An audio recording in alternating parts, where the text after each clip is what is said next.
वैसे हमारे political opponents के द्वारा ये भरपूर कोशिश की गई है कि किसी तरीके से कॉमन मासेस के अटेंशन को यह जो डेवलपमेंट और गुड गवर्नेंस का हमारा एजेंडा है इससे डाइवर्ट किया जा सके।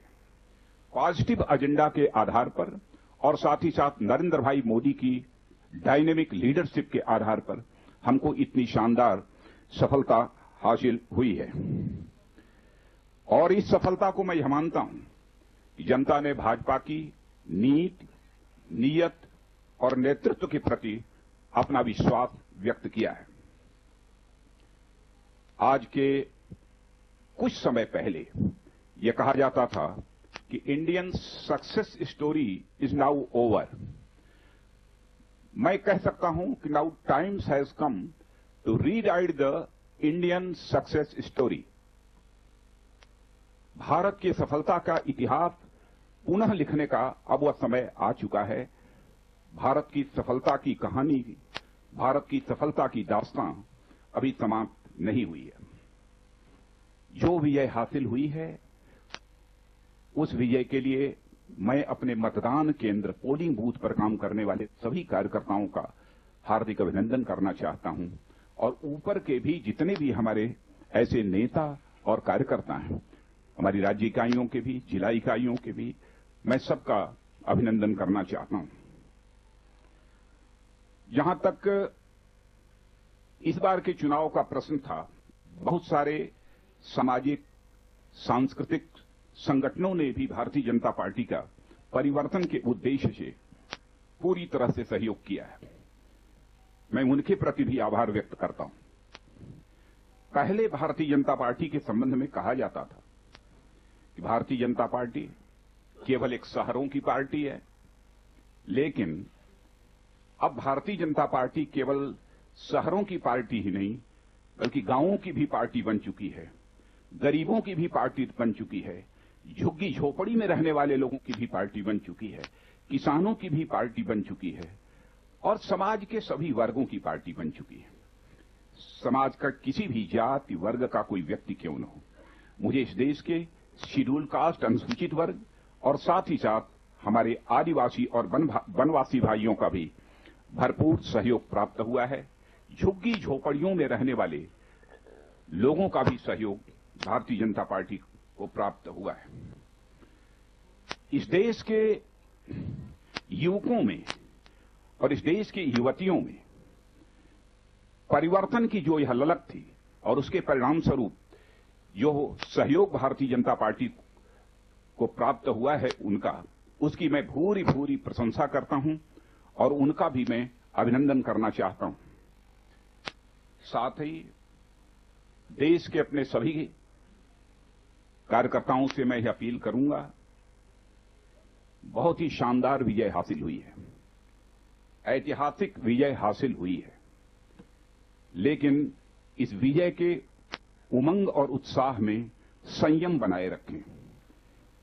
किसी व्यक्ति के प्रति, किसी वर्ग के प्रति किसी भी प्रकार के उत्तेजक शब्दों का प्रयोग नहीं किया जाना चाहिए, उत्तेजक नारों का प्रयोग नहीं किया जाना चाहिए, क्योंकि जो भारतीय जनता पार्टी की एक कार्यशैली है, भारतीय जनता पार्टी की जो परंपरा है, उसके प्रति पूरी तरह से अपनी प्रतिबद्धता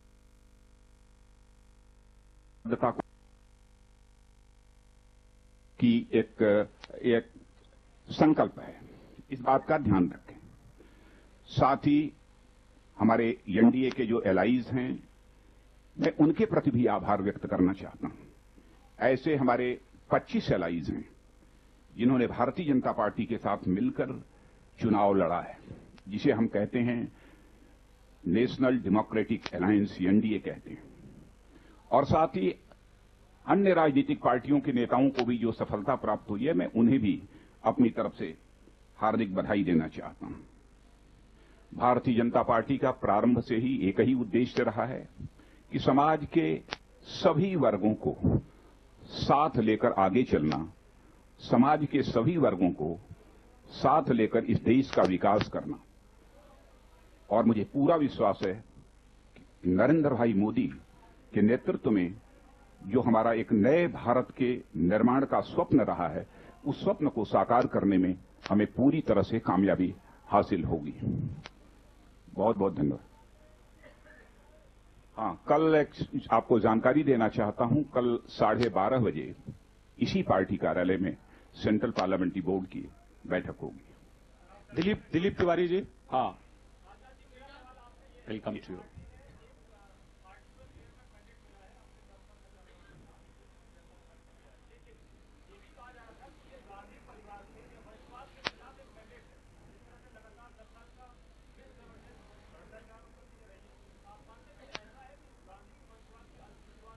देखिए, केवल नेगेटिव इश्यूज के आधार पर, नेगेटिव एजेंडा के आधार पर इतनी शानदार सफलता कभी नहीं हासिल हो सकती है। मैं यह मानता हूं कि एक हमारा जो प्रूवन ट्रैक रिकॉर्ड रहा है गुड गवर्नेंस का, उसको मैंडेट यह प्राप्त हुआ है।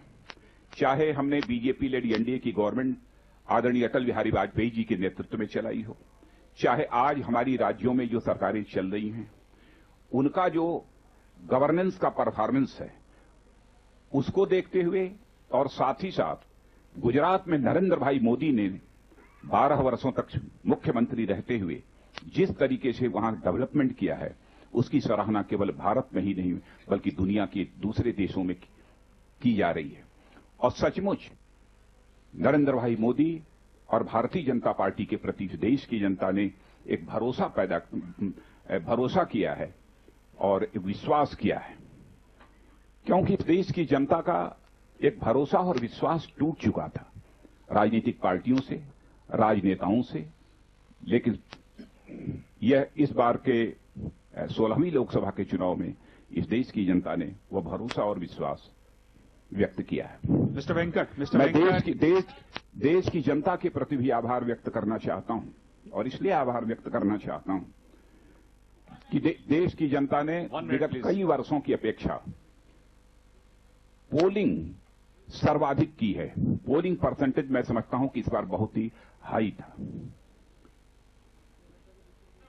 Mister Venkat please.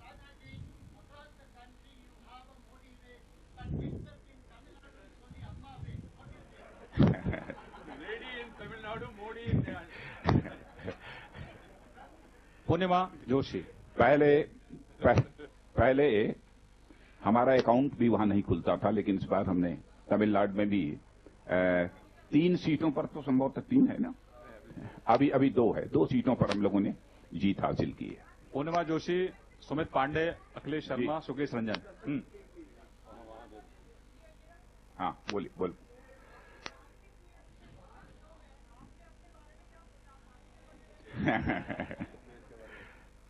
मैंने हमारे ऊपर तो पार्टी ने जिम्मेदारी दे ही रखी है।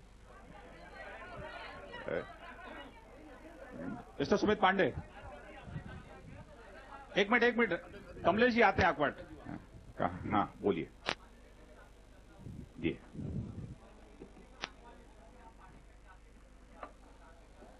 देखिए, सभी की भूमिकाओं का जहां तक प्रश्न है, सेंट्रल पार्लियामेंट्री बोर्ड की बैठक हो जाने के बाद हम यह तय करेंगे कि कब हम मुझे पार्लियामेंट्री पार्टी की बैठक बुलानी है, और एक नेता के इलेक्शन की जो औपचारिकता होती है उसे पूरा करने का यह सब काम कब करेंगे। फिर उसके बाद सभी के साथ मिल बैठकर बातचीत करके परस्पर जितने भी हमारे सीनियर लीडर हैं पार्टी के, उनके साथ बैठकर सबकी जिम्मेदारी के बारे में हम लोग फैसला करेंगे। जो भी करेंगे आम सहमत के आधार पर करेंगे।